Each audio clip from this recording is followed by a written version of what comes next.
अगर आप ये सोचकर घर बैठे होंगे कि मोदी सरकार के तीसरे कार्यकाल में महंगाई की जो मार है वो दिखाई नहीं दे रही है, तो अब जरा संभल जाइए। संभलना इसलिए क्योंकि आम लोगों को एक जोरदार झटका लगा है और झटका देने के लिए सरकार ने अब एक साथ तीन तीन चीजों के दामों में बढ़ोतरी कर दी। पेट्रोल डीजल के साथ साथ गैस सिलेंडर के भी दाम को बढ़ा दिया गया है। सबसे पहले पेट्रोल डीजल को बाद में बताएंगे, लेकिन गैस सिलेंडर की बात कर लेते हैं। 14 किलो वाला जो घरेलू एलपीजी आप खरीदते हैं उसके दाम 50 रुपये बढ़ा दिए गए।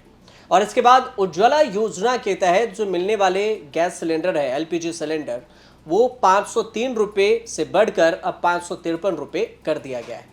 उज्ज्वला को छोड़कर 803 रुपये से 853 रुपये में आपको घरेलू सिलेंडर मिलेंगे।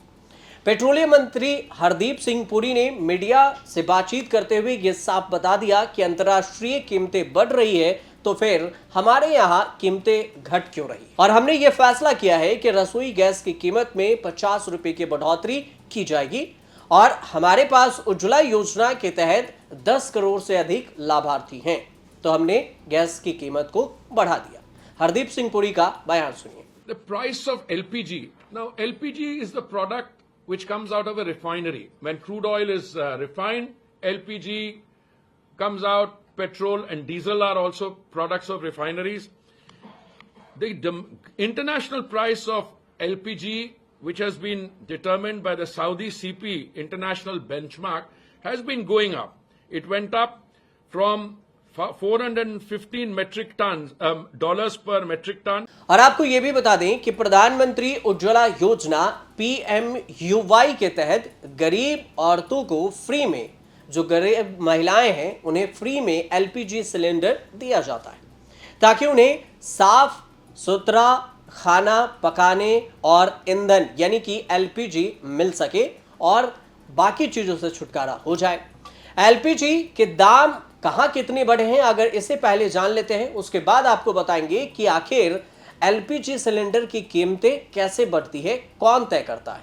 कहां कितने रुपए में एलपीजी सिलेंडर के दाम बढ़े हैं, ये 14.2 किलोग्राम जो घरेलू सिलेंडर है उसकी कीमत की बात हो रही है। दिल्ली में 803 रुपये से बढ़कर 803 रुपये में मिलेगा 53 रुपये में, कोलकाता में 829 से बढ़कर 889 रुपये में, मुंबई में 802 रुपये 50 पैसा से बढ़कर अब 852 रुपये 50 पैसे में आपको एलपीजी सिलेंडर मिलेंगे और चेन्नई में 818 रुपये से इसके दाम को बढ़ाकर 818 रुपये 50 पैसे से बढ़कर अब 868 रुपये 50 पैसे में आपको एलपीजी सिलेंडर मिलेगा।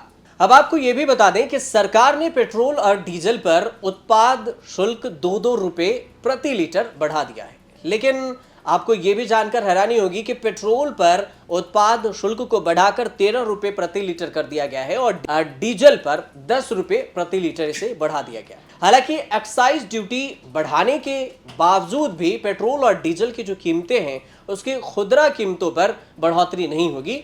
ये भी सरकार ने तय कर दिया है कि एक्साइज से खुदरा में कोई परेशानी नहीं। बीते कुछ महीनों में जहां 19 किलोग्राम वाले जो कमर्शियल गैस सिलेंडर होते हैं उसकी कीमतों में बदलाव देखने को नहीं मिला था और वहीं पर पिछले साल अगस्त 2024 में आखिरी बार घरेलू गैस सिलेंडर के प्राइस में बदलाव हुआ था। 14 किलो वाला जो घरेलू गैस सिलेंडर होता है उसमें, उसके बाद से एलपीजी जो रसोई गैस सिलेंडर है उसके दाम में कोई भी एक्सचेंज या फिर परिवर्तन नहीं किया गया।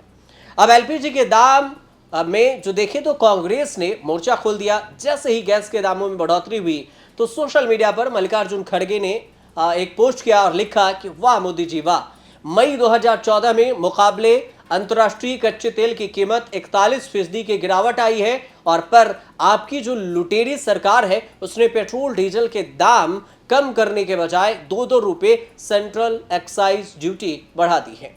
और इसके अलावा टैरिफ नीति को देखें तो कुंभकर्णी नींद से शेयर बाजारों में छोटे बड़े निवेशकों का एक झटके में ही 19 लाख करोड़ रुपए स्वाहा होने से आपको चैन नहीं मिला होगा।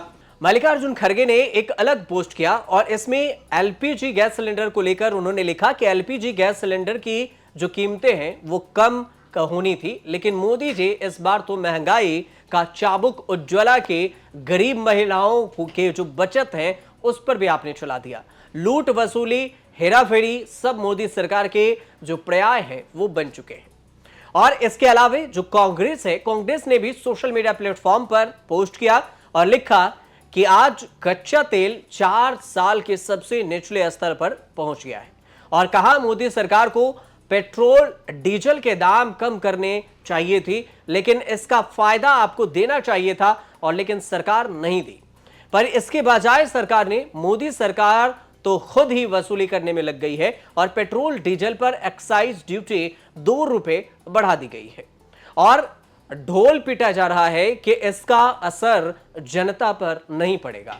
और असर तो जनता पर पड़ना ही था, तेल के दाम सस्ते होकर, लेकिन सरकारी मुनाफेखोरी की वजह से जो हो रहा है वो नहीं होना चाहिए था और ऐसे ही मोदी सरकार रहेगी तो करती रहेगी।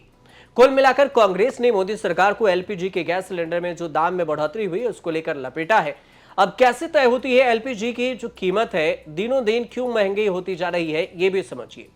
भारत में एलपीजी सिलेंडर के दाम तय करने के जो मुख्य 2 फैक्टर माने जाते हैं, वो पहला जो है डॉलर के मुकाबले रुपए का जो एक्सचेंज रेट है वो माना जाता है और दूसरा अंतर्राष्ट्रीय बेंचमार्क रेट होता है। अंतर्राष्ट्रीय बाजार में एलपीजी के दाम बढ़ने और रुपए के कमजोर होने की वजह से घरेलू बाजार में एलपीजी के दाम बढ़ जाते हैं। सिलेंडर के दाम बढ़ने से अभी अगर देखें तो दोनों फैक्टर एक साथ जिम्मेदार माने जाते हैं। डॉलर के मुकाबले रुपए में लगातार गिरावट भी जारी है और बेंचमार्क रेट भी खस्ता हालात में है। तो रसोई गैस का कच्चा तेल देखें तो कच्चा माल जो क्रूड ऑयल कहते हैं वो भी प्रभावी होता है। अंतर्राष्ट्रीय बाजार में क्रूड के दाम एलपीजी के दाम तय करते हैं और तभी क्रूड की जो कीमत है पहली बार 50 से नहीं $60 के नीचे तोड़ते हुए 59.79 पर डॉलर पर पहुंच गई। ग्लोबल डिमांड में देखें तो इसमें आशंका थी मंदी की और इसी वजह से ब्रेंट में 11% की गिरावट आई है और ब्रेंट क्रूड करीब 4% की गिरावट के साथ $63.21 के करीब में प्रति बैरल पहुंच गया। 2021 के बाद इसका सबसे निचला स्तर ये माना जाता है। अगर इससे पहले की बात करें तो मोदी सरकार ने आखिरी बार 8 मार्च 2024 को महिला दिवस पर सिलेंडर के दाम में 100 रुपए की कटौती की थी, लेकिन अब अचानक से 50 रुपए की बढ़ोतरी कर दी गई है। तो कुल मिलाकर एलपीजी गैस के जो दाम हैं वो बढ़ गए हैं, लेकिन जो पेट्रोल और डीजल है उसके दाम नहीं बढ़े हैं। सरकार ने बढ़ाया एक्साइज ड्यूटी, लेकिन उस पर खुदरा विक्रेताओं को असर नहीं पड़ेगा। सरकार ने साफ तौर से ये कहा है। आपको ये जानकारी कैसे लगी हमें कमेंट कर जरूर बताइएगा और अच्छी लगी हो तो चैनल को सब्सक्राइब कीजिए, शेयर कीजिए और देखते रहिए न्यूज़ तक।